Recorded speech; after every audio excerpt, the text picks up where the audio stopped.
এনসিপির শুধু বদনামই আছে। আমার তো মনে হয় যে এনসিপির যারা আসলে সামনের সারির নেতারা তাদের কিছু তাদের গর্বের জায়গাও আছে। তারা গণঅভ্যুত্থানে তারা যে সাহসী ভূমিকা রেখেছিল, সেই জায়গা থেকে কি জামাতের একটি লাভ হয়ে গেল কিনা, যে জামাত আসলে বলতে চাইবে যে গণঅভ্যুত্থানের শক্তি আমাদের সাথে আছে।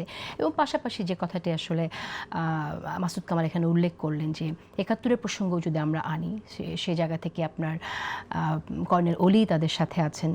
তার এই যে নতুন সংযোজন তাদের জোটে, এর মধ্য দিকে তারা আসলে কিছুটা পাপমোচন বা দায়মোচনের দিকে যাচ্ছে কিনা?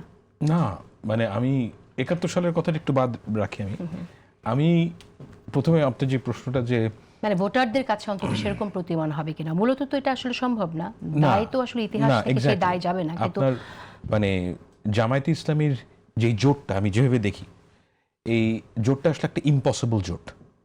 কারণ এই জোটের মধ্যে ধরেন আপনি যখন ২০০১ সালে বিএনপি জামাত জোট করেছিল, তাদের কিন্তু একটা কমন এনিমি ছিল এবং কমন অবজেক্টিভ ছিল যে আমি যেভাবেই হোক আওয়ামী লীগকে আটকাবো।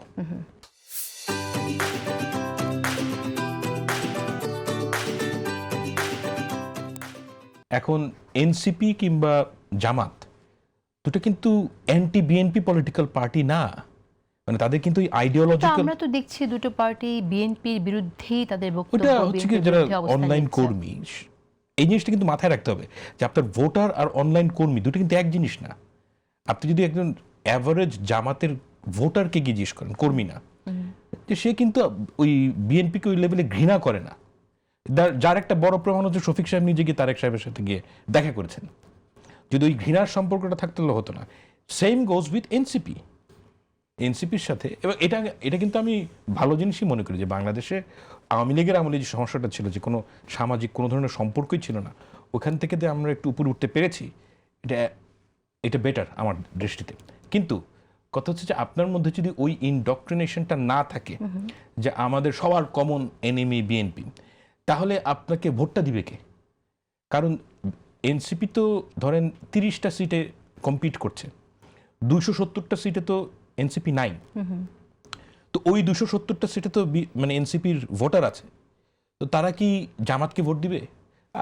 আমার ধারণা যে খুব অল্প ভোট। আমি ভাইয়ের সাথে একমত যে মানে তাদের কোনো ডেডিকেটেড কোনো ভোট ব্যাংক নাই।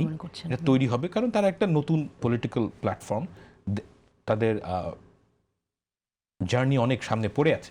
তো এখনো তাদের ওই মানে ভোট ব্যাংক নাই। কিন্তু আমি মনে করি না যে এই জোট হওয়ার কারণে যে তাদের মধ্যে একটা ভোট একাট্টা হবে। এবং তাছাড়া চরমনাই পীর সাহেব বেরিয়ে যাওয়াতে আমার কাছে মনে হয় যে জোটের যে ভোটের অঙ্ক, সেখানে জামাতের একটা বড় অসুবিধা সৃষ্টি হতে পারে কিছু কিছু আসনে।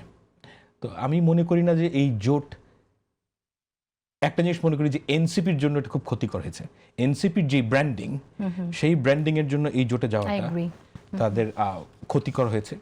দেখা যাক। এবং যারা যদি ভোটে হারে, আমি মোটামুটি নিশ্চিত যদি এই ভোট নির্বাচনে যদি হারে, ২ সপ্তাহের মধ্যে তারা এই জোট থেকে বেরিয়ে আসবে এনসিপি, আমার অনুমান।